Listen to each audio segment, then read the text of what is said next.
LIC of India presents Union Budget 2025. Co-presented by Sensodyne. Co-powered by SBI, the banker to every Indian. LIC Housing Finance Limited. Associate sponsored by KCC Limited, Ambuja Cement. So ಇದು ಮೋದಿ ಲೆಕ್ಕ ಒಂದಂತೂ brief ಆಗಿ ನಮಗೆ ಸಿಕ್ಕಿದೆ.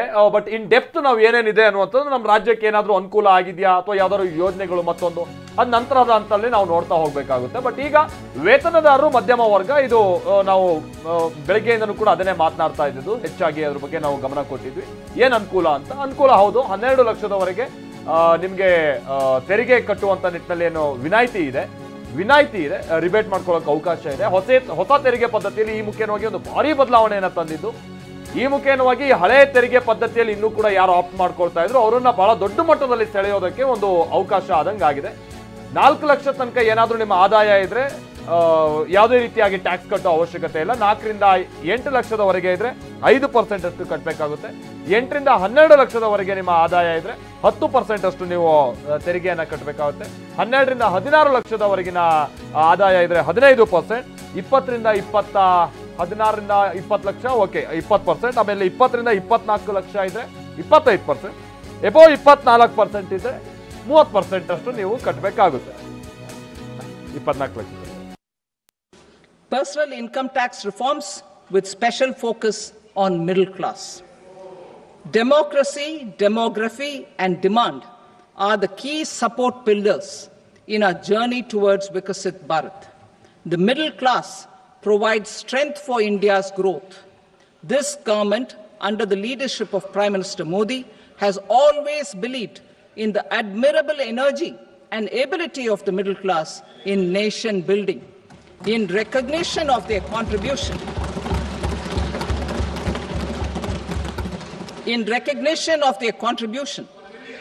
we have periodically reduced their tax burden. Right after 2014, the nil tax slab was raised to 2.5 lakhs of rupees, which was further raised to 5 lakh rupees in 2019 and to 7 lakh rupees in 2023. This is reflective of our government's trust on the middle class taxpayers. I am now happy to announce that there will be no income tax payable up to income of 12 lakh rupees.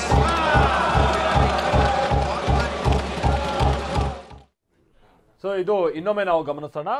ನಿಮ್ಮ ಸಂಬಳ 4 ಲಕ್ಷ ತನಕ ಅಥವಾ ನಿಮ್ಮ ಆದಾಯ 4 ಲಕ್ಷ ತನಕ ಇದ್ರೆ ಯಾವುದೇ ರೀತಿಯಂತ ತೆರಿಗೆ ಕಟ್ಟಬೇಕಂತ ಅವಶ್ಯಕತೆ ಇಲ್ಲ.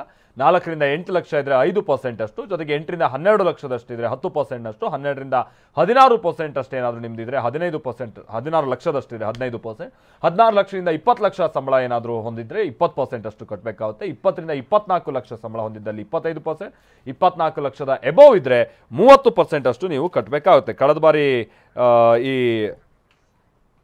24 ಲಕ್ಷ ಅನ್ನುವಂಥದ್ದು ಏನಿದೆ ಅದು 15 ಲಕ್ಷಕ್ಕೆ ಇತ್ತು ನ್ಯೂ ಟ್ಯಾಕ್ಸ್ ರಿಜಮ್ ಅಲ್ಲಿ. ಈಗ ಅದನ್ನ 24 ಲಕ್ಷಕ್ಕೆ ಏರಿಕೆ ಮಾಡಲಾಗಿದೆ. ಈ ಮುಖ್ಯವಾಗಿ ಈಗಲೂ ಕೂಡ ಬಹಳಷ್ಟು ಮಂದಿ ಹಳೆ ಏನು ಟ್ಯಾಕ್ಸ್ ರಿಜಮೇ ಬೆಸ್ಟ್ ಅನ್ನುವಂಥ ರೀತಿಯಾಗಿ ಅಥವಾ ಹೂಡಿಕೆಗೆ ಉತ್ತೇಜನ ಕೊಡುತ್ತೆ ಅನ್ನುವಂಥ ಕಾರಣಕ್ಕಾಗಿ ಬಹಳಷ್ಟು ಮಂದಿ ಅದರಲ್ಲೇ ಇರುವಂಥವ್ರು.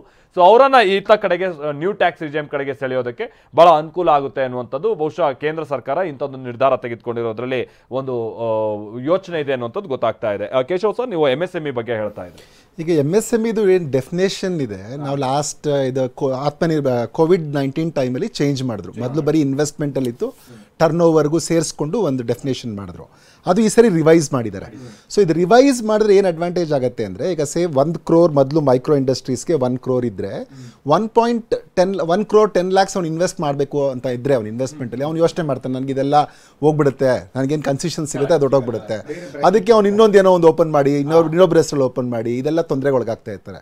ಸೊ ಇದು ಯಾವಾಗಲೂ ಅವಾಗ ಕಾಲದಿಂದ ಕಾಲಕ್ಕೆ ಇದು ರಿವಿಷನ್ ಮಾಡಿದ್ರೆ ನೀವು ಇನ್ವೆಸ್ಟ್ಮೆಂಟ್ನ ಹೆಚ್ಚಿನ ಜನ ಇನ್ನು ಅದರಲ್ಲಿ ಇನ್ವೆಸ್ಟ್ ಮಾಡಿ ಅವ್ರ ಇಂಡಸ್ಟ್ರಿನ ಇನ್ನೂ ಗ್ರೋತ್ ಮಾಡೋಕ್ಕೆ ಟ್ರೈ ಮಾಡ್ತಾರೆ. ಸೊ ಈಗ ಆ ಥರದ ಮೈಕ್ರೋ ಇಂಡಸ್ಟ್ರೀಸ್ಗೆ ಮೊದಲು ಏನು 1 ಕೋಟಿ ಇತ್ತು ಅದೀಗ 2.5 ಕೋಟಿ ಮ್ಯಾಕ್ಸಿಮಮ್ವರೆಗೂ ಇದು ಮಾಡಿದ್ದಾರೆ.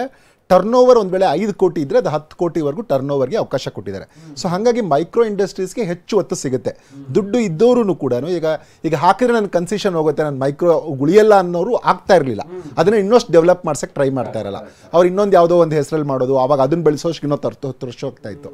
ಸೊ ಈಗ ಅದನ್ನ ಚೇಂಜ್ ಮಾಡಿರೋದ್ರಿಂದ ಭಾರತದಲ್ಲಿ ಮೈಕ್ರೋ ಇಂಡಸ್ಟ್ರಿ ಅಂತಂದ್ರೆ ಅವ್ರ ಟರ್ನ್ ಓವರ್ 5 ಕೋಟಿ ಅಂತ ಇದ್ದಂಥದ್ದು 10 ಕೋಟಿಗೆ ಆಗಿದೆ.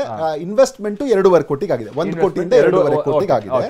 ಈ ಸ್ಮಾಲ್ ಇಂಡಸ್ಟ್ರೀಸ್ ಅಂತ ಏನ್ ಕರಿತಾ ಇದ್ವಿ, ಅದು 10 ಕೋಟಿ ಇನ್ವೆಸ್ಟ್ ಮಾಡ್ಬೋದಾಗಿತ್ತು ಮುಂಚೆಯಾಗಿತ್ತು, ಸದ್ಯಕ್ಕೆ ಅದನ್ನ 25 ಕೋಟಿವರೆಗೂ ಇನ್ವೆಸ್ಟ್ ಮಾಡಕ್ಕೆ ಅವಕಾಶ ಮಾಡಿಕೊಟ್ಟಿದ್ದಾರೆ. ಟರ್ನ್ ಓವರ್ನ 50 ಕೋಟಿ ಇದ್ದದ್ದು 100 ಕೋಟಿಗೆ ಟರ್ನ್ ಓವರ್ಗೆ ಅವಕಾಶ ಕೊಟ್ಟಿದ್ದಾರೆ. ಹಾಗೆ ಮೀಡಿಯಂ ಇಂಡಸ್ಟ್ರೀಸ್ನ 50 ಕೋಟಿ ಇದ್ದದ್ದು 125 ಕೋಟಿವರೆಗೂ ಮಾಡಿದ್ದಾರೆ.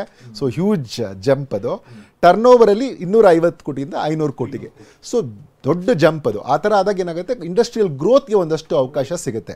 ಅದರಲ್ಲಿ ಮುಖ್ಯವಾಗಿ ಏನು ಅಂತಂದರೆ ಎಂಟ್ರಪ್ರಿನರ್ಸ್ನ, ನೀವು ವುಮೆನ್ ಎಂಟ್ರಪ್ರಿನರ್ಸ್ನ ಹೆಚ್ಚಿಗೆ ಮಾಡಿದ್ರೆ, ಮಹಿಳಾ ಉದ್ಯಮಿಗಳನ್ನು ಹೆಚ್ಚು ಮಾಡಿದ್ರೆ, ಅದರಿಂದ ಅವ್ರಿಗೇನು ನಮ್ಗೆ ಇವಾಗ ಡೇಟಾ ಏನು ಹೇಳುತ್ತೆ ಅಂದರೆ, ಜನರಲಿ ಅವರು 3 ಪಟ್ಟು ಹೆಚ್ಚು ಮಹಿಳೆಯರನ್ನು ಕೆಲಸಕ್ಕೆ ಸೇರಿಸ್ಕೋತಾರೆ.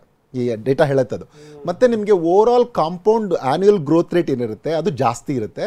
ರೆವೆನ್ಯೂ 10 ವರ್ಷದ ಕ್ಯಾಲ್ಕುಲೇಟ್ ಮಾಡಿದ್ರೆ ಅವ್ರದ್ದು ಡಬಲ್ ಆಗಿರುತ್ತೆ.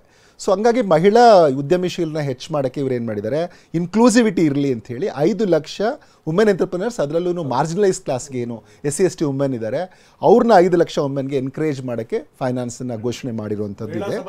ಮಹಿಳಾ ಸಬಲೀಕರಣಕ್ಕೆ ದೊಡ್ಡ ಹೆಜ್ಜೆ ಅದು ಅಂತ ನನಗನ್ಸುತ್ತೆ. ಆಮೇಲೆ ನೀವು ಇದರಿಂದ ಓವರ್ ಆಲ್ ಒಂದು ರಿಜಿಸ್ಟ್ರೇಷನ್ ಆಗಿರೋವಂಥವ್ರದ್ದು 1 ಕೋಟಿವಾಗಿದೆ, ಅದನ್ನು ಹೆಚ್ಚು ಮಾಡಬೇಕಂತ. ಇವಾಗ ನಮ್ಮಲ್ಲಿ ರಿಜಿಸ್ಟರ್ ಆಗಿರೋವಂಥ MSMEಗಳು ಕಡಿಮೆ, ಅದನ್ನ ಹೆಚ್ಚು ಮಾಡೋಕ್ಕೆ ಇವೆಲ್ಲವೂ ಹೆಚ್ಚು ಅನುಕೂಲ ಆಗುತ್ತೆ ಅನ್ನುವಂಥದ್ದು. ಈಗ 7.5 ಕೋಟಿ ಎಂಪ್ಲಾಯ್ಮೆಂಟ್ ಬರೀ ರಿಜಿಸ್ಟರ್ಡ್ ಇದರಿಂದ ಸಿಗ್ತಾ ಇದೆ. ಅದನ್ನು ಇನ್ನೂ ಹೆಚ್ಚು ಮಾಡುವಂಥದ್ದಕ್ಕೆ ಈ ಒಂದು ಆಯಾಮ ಸಿಗುತ್ತೆ. ಯಾಕೆಂತಂದರೆ ನಮ್ದು ಎಕ್ಸ್ಪೋರ್ಟ್ಸ್ ಇರ್ಬೋದು, ಇದರಲ್ಲೆಲ್ಲನೂ ನಮಗೆ MSME ರೋಲ್, ಅದರಲ್ಲೂ ಮೈಕ್ರೋ ಇಂಡಸ್ಟ್ರೀಸ್ದೇ ಜಾಸ್ತಿ ರೋಲ್ ಇರೋದು ಮೈಕ್ರೋ ಇಂಡಸ್ಟ್ರೀಸು. ಹಾಗಾಗಿ ಭಾರತದಲ್ಲಿ ಉತ್ಪಾದನೆ ಮಾಡಿ ಭಾರತಕ್ಕಾಗಿ ಮತ್ತು ವಿಶ್ವಕ್ಕಾಗಿ, ಇದು 2 ಕಾಂಪೊನೆಂಟ್ಸ್ ಇಲ್ಲಿರೋದ್ರಿಂದ that will add to the weight. ಮತ್ತು ನಾವು ಒಂದು ಬೇಜಾರು ವಿಚಾರ ಏನು ಅಂತಂದರೆ, ಇದರಲ್ಲಿ ನಾನು ನೋಡುವಾಗ ನನಗೇನಾದರೂ ಇದರಲ್ಲಿ ತುಂಬ ಬೇಜಾರು ಏನಾದ್ರು ಒಂದು ವಿಚಾರದಲ್ಲಿ ಇದೆಯಾ ಅಂತಂದರೆ, ಕ್ಯಾಪಿಟಲ್ ಎಕ್ಸ್ಪೆಂಡಿಚರ್ ಕಡಿಮೆ ಮಾಡಿರುವಂಥದ್ದು. ಕ್ಯಾಪಿಟಲ್ ಎಕ್ಸ್ಪೆಂಡಿಚರ್ ನಮಗೆ ಲಾಸ್ಟ್ ಟೈಮು 11.11 ಅಂತ ನಾವು ಹೇಳ್ತಾ ಇದ್ವಿ, ಅಂದರೆ 11 ಟ್ರಿಲಿಯನ್ ಇತ್ತು, 11 ಟ್ರಿಲಿಯನ್ ಇತ್ತು. ಈ ಸರಿ ಅದನ್ನು ಅವ್ರು ಹೇಳಿರೋದು ರೀಸನ್ ಏನು ಅಂತಂದರೆ, ಅಷ್ಟು ಉಪಯೋಗಿಸೋಕ್ಕಾಗಲಿಲ್ಲ ನಮಗೆ. ಜುಲೈಯಲ್ಲಿ ಅನೌನ್ಸ್ ಮಾಡಿದ್ವಿ, ಅದು ಉಪಯೋಗಿಸೋಕ್ಕಾಗಲಿಲ್ಲ ನಮಗೆ. ಹಂಗಾಗಿ ನಾನು ಇದನ್ನು 10.18 ಟ್ರಿಲಿಯನ್, 8 ಲಕ್ಷ ಕೋಟಿಗೆ ನಾವು ಈ ವರ್ಷ ಎಸ್ಟಿಮೇಟ್ ಮಾಡ್ತಾ ಇದ್ದೀವಿ ಅಂತ ಹೇಳಿದ್ದಾರೆ. ಬಹುಶಃ ಅದನ್ನು ಅಷ್ಟೇ ಉಳಿಸ್ಕೋಬೇಕಿತ್ತ ಅಂತ ನನಗೆ ಒಂದು ಯಾವಾಗಲೂ ಅನಿಸ್ತಾ ಇರುತ್ತೆ. ಯಾಕೆಂದರೆ ಇನ್ವೆಸ್ಟ್ಮೆಂಟ್ ಈ ಟೈಮಲ್ಲಿ ಜಾಸ್ತಿ ಆಗಿದ್ರೆ ಕೆಪೆಕ್ಸ್, ಮೋಸ್ಟ್ಲಿ ಪ್ರೈವೇಟ್ ಇನ್ವೆಸ್ಟ್ಮೆಂಟ್, ವಿತ್ತೀಯ ಕೊರತೆಯನ್ನ ಮನಸ್ಸಲ್ಲಿ ಇಟ್ಕೊಂಡು ಈ ಥರದ ಆ ಥರ ಕ್ಯಾಲ್ಕುಲೇಷನ್ ಇದಕ್ಕೆ ಸಂಬಂಧ ಇಲ್ಲ. ಲೋನ್ ಮಾಡಿದ್ರೆ ವಲಯಕ್ಕೆ ಶಿಫ್ಟ್ ಮಾಡಿಬಿಟ್ಟಿದ್ದಾರೆ. ಲೋನ್ ತಗೊಂಡು ನಾವು ಕ್ಯಾಪೆಕ್ಸ್ ಎಲ್ಲ ಪೂರ್ತಿನ ಉಪಯೋಗಿಸ್ತಿದ್ದೀವಿ, ಅದೂ ಸಮಸ್ಯೆ ಆಗ್ತಿರ್ಲಿಲ್ಲ. ಬಟ್ ಇದನ್ನ 10.18 ಲ್ಯಾಕ್ ಕ್ರೋರ್ಸ್, ಅದಕ್ಕೆ ಒಂದು ಮಲ್ಟಿಪ್ಲೈಯರ್ ಎಫೆಕ್ಟ್ ಸ್ವಲ್ಪ ಕಡಿಮೆ ಆಗುತ್ತೆ. ಯಾಕಂದ್ರೆ ಯಾವಾಗಲೂ ನಮಗೆ ಪಬ್ಲಿಕ್ ಇನ್ವೆಸ್ಟ್ಮೆಂಟ್ ಇಂದ ಬೂಸ್ಟ್ ಆಗ್ತಾ ಇತ್ತು ಪ್ರೈವೇಟ್ ಇನ್ವೆಸ್ಟ್ಮೆಂಟ್. ಇವಾಗ ಸ್ವಲ್ಪ ಕಡಿಮೆ ಆಗಂದ್ರೆ ನೀವು ಉಪಯೋಗಿಸಿದ್ದೆ ಅಷ್ಟಂದ್ರೆ ಅಷ್ಟೇ ಇರುತ್ತೆ. ಯಾಕಂದರೆ ಅವ್ರು ಹೇಳ್ತಿರೋದು ನಾವು ಹಿಂದಿನ ಸರಿ ಅಷ್ಟು ಉಪಯೋಗಿಸೋಕೆ ಆಗಿರಲಿಲ್ಲ ಅಷ್ಟು ದುಡ್ಡನ್ನ, ಹಂಗಾಗಿ ನಾವು ಇದನ್ನು ಆ್ಯಕ್ಚುಯಲ್ ಫ್ಯಾಕ್ಟನ್ನು ಕೊಡ್ತಾ ಇದ್ದೀವಿ ಅನ್ನೋ ಥರದಲ್ಲಿ ಹೇಳಿದ್ದಾರೆ. ಒಂದು ವೇಳೆ ಇದು ಕಡಿಮೆ ಆದಾಗ ಯಾವಾಗಲೂ ಏನಾಗುತ್ತೆ, ಕ್ಯಾಪಿಟಲ್ ಎಕ್ಸ್ಪೆಂಡಿಚರ್ ಕಡಿಮೆ ಆದಾಗ ನಮಗೆ ಹೊಸ ಜಾಬ್ಸ್ ಸೃಷ್ಟಿ ಆಗೋದಿರ್ಬೋದು, ಹೊಸ ಉದ್ಯೋಗಗಳು ಸೃಷ್ಟಿಯಾಗೋದು ಖಂಡಿತವಾಗಿ ಕಮ್ಮಿ ಆಗುತ್ತೆ. ಅದನ್ನು ಒಂದು ನನಗೆ ನೆಗೆಟಿವ್ ಫ್ಯಾಕ್ಟರ್ ಈ ಬಜೆಟಲ್ಲಿ ಗಮನಿಸಿದ್ದು. ಯಾಕೆಂದರೆ ಹೆಚ್ಚು ಕಮ್ಮಿ ನಿಮಗೆ 75 ಲಕ್ಷ ಅಷ್ಟು ಕಡಿಮೆ ಆಗೋಗ್ಬಿಡುತ್ತೆ. ಅಷ್ಟು ಅದೊಂದು ಇದನ್ನು ನೀವು ಕಡಿಮೆ ಇದ್ದಿದ್ರೆ, ಅದು ಬಿಟ್ಟರೆ ನನಗೆ ಬಹುತೇಕ ಎಲ್ಲ ಸೆಕ್ಟರ್ಸಲ್ಲಿ ಇವರು ಎನ್ಹ್ಯಾನ್ಸ್ ಮಾಡಿರೋದನ್ನು ಗಮನಿಸ್ಬೋದು. ಅಗ್ರಿಕಲ್ಚರ್ಗೆ ಕೊಟ್ಟಿರೋದಿರ್ಬೋದು, ಹೆಲ್ತ್ ವಿಚಾರಕ್ಕೆ ಇನ್ನೂ ಅದು ಡೀಟೇಲ್ಸ್ನ ನೋಡಬೇಕು. ಟೂರಿಸಂ ಇಂಡಸ್ಟ್ರೀಸ್ಗೆ ಏನೋ ಅವರು ಹೆಚ್ಚು ಇದನ್ನು ಒತ್ತು ಕೊಟ್ಟಿದ್ದಾರೆ. ಅದಕ್ಕೆ ಮುದ್ರಾ ಲೋನನ್ನು ಕೊಡ್ತೀವಿ, ಆವಾಗಲೇ ಹೇಳ್ತಾ ಇದ್ರು. ಮುದ್ರಾ ಲೋನ್ಗೆ ಮುದ್ರಾ ಲೋನ್ ಅದು ಫಸ್ಟ್ ಟೈಮ್ ಹೋಮ್ ಸ್ಟೇಗೆ ಅದನ್ನೇ ಹೇಳಿದ್ರು. Home stay let him complete. Mudra loan ಅಂದ್ರೆ ಈಗ ನೀವೇನ್ ಮಾಡ್ತಿದ್ವಿ, ಇಷ್ಟು ದಿನ ನಾವು ಇಂಡಸ್ಟ್ರಿ ಅಂತ ಇವಾಗ ಟೂರಿಸಂ ಇಸ್ ಆಲ್ಸೋ ಇಂಡಸ್ಟ್ರಿ, ಆದ್ರೆ ನಾವು ಇಷ್ಟು ದಿನ ಏನು ಅಂದ್ರೆ ಮೈಕ್ರೋ ಇಂಡಸ್ಟ್ರೀಸ್ಗೆ ಇಂತ ಅಂದ್ರೆ ನಮ್ಗೆ ಇಂಡಸ್ಟ್ರಿ ಅಂದ್ರೆ ಏನು, ನಮ್ಮ ಕಲ್ಪನೆ ಇರೋದು ಒಂದು ಕಾರ್ಖಾನೆ, ಒಂದು ಕೈಗಾರಿಕೆ ಇರಬೇಕು. ಈಗ ನೀವು ಹೋಮ್ ಸ್ಟೇ ಮಾಡ್ತೀರಾ, ಅಲ್ಲಿಗೂ ನೀವು ತಗೋಬಹುದು. ಕಿಶೋರ್ ಲೋನು ಇವೆಲ್ಲ ತಗೋಬಹುದು, ಅಪ್ ಟು 50 ಲ್ಯಾಕ್ಸ್ವರೆಗೂ ನೀವು ಅಲ್ಲಿ ಲೋನ್ ತಗೊಳ್ಳೋಕ್ಕೆ ಅವಕಾಶ ಇದೆ. ಅಂದರೆ ನೀವು ಹೋಮ್ ಸ್ಟೇನ ಕನ್ವರ್ಟ್ ಮಾಡಬೇಕು. ಮನೆ ಅಂದ ತಕ್ಷಣ ನೀವು ಎಲ್ಲ ಫೆಸಿಲಿಟಿ ಕೊಡದೇ ಇದ್ರೆ ಯಾರು ಬರೋದಿಲ್ಲ. ಸೊ ನೀವು ಅಲ್ಲಿ ಲೋನ್ ತಗೊಳ್ಳಿಕ್ಕೆ ಅವಕಾಶ ಕೊಟ್ಟರೆ, ಯಾವಾಗಲೂ ನೀವು ಮುದ್ರಾ ಲೋನಲ್ಲಿ ಕೊಟ್ಟರೆ ಏನಂದ್ರೆ ನಿಮಗೆ ಇಂಟ್ರೆಸ್ಟ್ ರೇಟ್ ಕಡಿಮೆ ಇರುತ್ತೆ.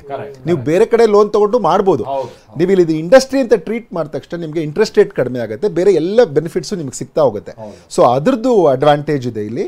ಆಮೇಲೆ ಇವನ್ ಬುದ್ಧ ಇದಕ್ಕೆ ಸೇರಿ ಸರ್, ಈ ಮುದ್ರಾ ಯೋಜನೆ ಇದೆಯಲ್ಲ, ನಿಜಕ್ಕೂ ಬೆಳಿಬೇಕು ಅನ್ನುವಂಥವ್ರಿಗೆ ಅಥವಾ ಏನಾದ್ರು ಮಾಡಬೇಕು ಅನ್ನುವಂಥವ್ರಿಗೆ ಬಹಳ ಅದ್ಭುತವಾದ ಅದು ಇದಕ್ಕೂ ಬಂದ್ಬಿಟ್ರೆ, ಈಗ ಬಂದಿದೆ ಈ ಬಜೆಟ್ ಇಂದ ಹೆಲ್ಪ್ ಆಗುತ್ತೆ. ಆಮೇಲೆ ಈಗ ಬುದ್ಧ ಲೈಫ್ ಟೈಮ್ಸ್ ಅಲ್ಲಿ ಏನು ಅದರ ಜಾಗಗಳೆಲ್ಲೆಲ್ಲಿ ಅಸೋಸಿಯೇಟ್ ಆಗಿದೆ, ಆ ಟೂರಿಸಂ ಕ್ಷೇತ್ರಗಳನ್ನ ಬೆಳವಣಿಗೆ ತುಂಬಾ ಹಿಂದೆನೇ ಆಗ್ಬೇಕಿತ್ತು. ಬಹುಶಃ ಅದನ್ನ ಈ ಫೋಕಸ್ ಮಾಡಿದ್ದಾರೆ. ಈಗ ಯಾವ್ಯಾವ್ದು ಅವರ ಹೆಸರಿನಲ್ಲಿ ಅಸೋಸಿಯೇಟ್ ಆಗಿದೆ ಮಾಡಿದ್ರು, ಈಗ ಬುದ್ಧನ ವಿಚಾರದಲ್ಲಿನೂ ಆ ತರದ ಎಲ್ಲ ಇದರ ಮಾಡಕ್ಕೆ ಟ್ರೈ ಮಾಡ್ತಿದ್ದಾರೆ. ಇನ್ನೊಂದು ಮೆಡಿಕಲ್ ಟೂರಿಸಂ. ಇದು ಬುದ್ಧಂದು ಏನು ಇಶ್ಯೂ ಇದೆ ಅಂತಂದ್ರೆ, ಬುದ್ಧಂದು ಏನು ಅಡ್ವಾಂಟೇಜ್ ಆಗುತ್ತೆ ಅಂದ್ರೆ, ನಿಮ್ಗೆ ಈವನ್ ಬೇರೆ ಬೇರೆ ದೇಶಗಳು ಕೂಡ ಇಲ್ಲಿ ಡೆವಲಪ್ ಆದರೆ ಅವ್ರು ಬರ್ತಾ ಇರ್ತಾರೆ. ಈಗ ನೇಪಾಳ ಅಂತ ಒಂದು ಸಣ್ಣ ದೇಶದಲ್ಲಿ ನೀವು ಬರೀ ಬುದ್ಧನ ಜನ್ಮಸ್ಥಳ ನೋಡೋಕ್ಕೆ ಎಷ್ಟು ಜನ ಬರ್ತಾ ಇದ್ದಾರೆ. ಸೊ ಆ ಥರದ್ದು ಇಲ್ಲಿ ನೀವು ಎಲ್ಲ ಎಷ್ಟೊಂದು ಜಾಗಗಳು ಭಾರತದಲ್ಲಿ ಅಸೋಸಿಯೇಟ್ ಆಗಿದೆ ಬುದ್ಧನ್ಗೆ, ಅವೆಲ್ಲವನ್ನು ಡೆವಲಪ್ ಮಾಡಿದ್ರೆ ಟೂರಿಸಂ ಡೆವಲಪ್ಮೆಂಟ್ಗೆ ಯೂಜ್ ಅನುಕೂಲ ಆಗುತ್ತೆ. ಇನ್ನು ಮೆಡಿಕಲ್ ಟೂರಿಸಂ ನಮಗೆ ಎಸ್ಪೆಷಲಿ ಏಷ್ಯನ್ ಕಂಟ್ರೀಸಲ್ಲಿ ನಾವೇ ಚೀಪೆಸ್ಟ್. ಸೊ ಹಾಗಾಗಿ ನಾವು ಮೆಡಿಕಲ್ ಟೂರಿಸಂನ ಒತ್ತು ಕೊಟ್ಟರೆ ನಿಮಗೆ ಆ ಕ್ಷೇತ್ರನೂ ಬೆಳೆಯುತ್ತೆ. ಈಗ ಡಾಕ್ಟರ್ಸ್ಗೆ ನಾವು ಒಂದು ಕಡೆ ಏನು ಮಾಡ್ತಾ ಇದೀವಿ, ಬೆಸ್ಟ್ ಡಾಕ್ಟರ್ಸ್ನ ಕೊಡ್ತೀವಿ, ಅವ್ರು ವಿದೇಶಕ್ಕೆ ಹೋಗ್ಬಿಡ್ತಾರೆ. ಯಾಕಂದರೆ ಇಲ್ಲಿ ಅವ್ರಿಗೆ ಅಷ್ಟು ಗ್ರೋತ್ ಇಲ್ಲ ಅನ್ನೋಂತಾರೆ ಒಂದು ದೆಪ ಹೊಡ್ಕೊಂಡು ಹೊಟ್ಟೋಗ್ಬಿಡ್ತಾರೆ. ಇಲ್ಲಿ ನಮ್ಮಲ್ಲಿ ಡಾಕ್ಟರ್ಸ್ ಕೊರತೆ ಇಲ್ಲ ಸರ್, ಅವಾಗಲೇ ಹೇಳ್ತಾ ಇದ್ರು ನಿಮಗೆ ಡಾಕ್ಟರ್ಸ್ ಇಲ್ಲ ಅಂತ. ಡಾಕ್ಟರ್ಸ್ ನಾವು ಉತ್ಪಾದನೆ ಮಾಡ್ತಾ ಇದೀವಿ, we are producing good doctors. ಆ ಡಾಕ್ಟರ್ಸ್ ನಾವು ರಿಟೈನ್ ಮಾಡೋಕ್ಕಾಗ್ತಾ ಇಲ್ಲ. ಸೊ ಅದಕ್ಕೋಸ್ಕರ ಈಗ ಮೆಡಿಕಲ್ ಟೂರಿಸಮಲ್ಲಿ ನಿಮ್ಗೆ ಎಷ್ಟು ಜನ ಬಂದರೆ ಬಹುಶಃ ನೀವು ಅಲ್ಲಿ ಏನು ಸಂಪಾದಿಸ್ತೀರಾ ಅದು ನಮ್ಮ ದೇಶದಲ್ಲೇ ಸಂಪಾದಿಸ್ಬೋದು. ಸೊ ಆ ಅಡ್ವಾಂಟೇಜಸ್ ಇಲ್ಲಿ ಇರ್ತಾ ಹೋಗುತ್ತೆ. ಆ ಥರದ ಅಡ್ವಾಂಟೇಜ್ ಕೊಡ್ತಾ ಇದ್ದಾರೆ. ಇನ್ನೊಂದು ಇನ್ಫ್ರಾಸ್ಟ್ರಕ್ಚರ್ ಮೆಡಿಕಲ್ ಇದರಲ್ಲಿ ಎಷ್ಟಿದೆಯೋ ಅಷ್ಟೇ ಫಿಸಿಕಲ್ ಇನ್ಫ್ರಾಸ್ಟ್ರಕ್ಚರು ಆಗುತ್ತೆ ಈಗ. ಯಾಕೆಂದರೆ ಹೆಚ್ಚು ಕೊಡ್ತಾ ಇದ್ದಾರೆ. ಈಗ ಈ ವರ್ಷ 10,000, ಲಾಸ್ಟ್ ಸರಿ 9,000 ಏನೋ ಹೆಚ್ಚು ಮಾಡಿದ್ರು ಮೆಡಿಕಲ್ ಸೀಟ್, ಈ ಸರಿ 10,000. ಸೊ ಹೆಚ್ಚು ಮಾಡ್ದಿದ್ದಂಗೆ ಏನಾಗುತ್ತೆ, ಅದರದ್ದು ರೇಟ್ ಕಡಿಮೆ ಆಗ್ತಾ ಹೋಗುತ್ತೆ. Cost of education also comes down. So ನಿಮಗೆ ಇರೋ ಇನ್ಫ್ರಾಸ್ಟ್ರಕ್ಚರಲ್ಲೇ ಹೆಚ್ಚು ಸೀಟ್ಸ್ ಇದ್ದರೆ ಬಳಸ್ಕೋಬೋದು. ಸೊ ಅದರಿಂದ ನಿಮಗೆ ಅನುಕೂಲ ಆಗುತ್ತೆ. ಭಾರತದ ದೇಶಕ್ಕೆ ಹೆಚ್ಚಿನ ಡಾಕ್ಟರ್ಗಳ ಅಗತ್ಯ ಇದೆ, ಹೆಚ್ಚಿನ ಇಂಜಿನಿಯರ್ಗಳ ಅಗತ್ಯ ಇದೆ. ಬಟ್ ಕ್ವಾಲಿಟಿ ಡಾಕ್ಟರ್, ಕ್ವಾಲಿಟಿ ಇಂಜಿನಿಯರಿನ ಅಗತ್ಯ.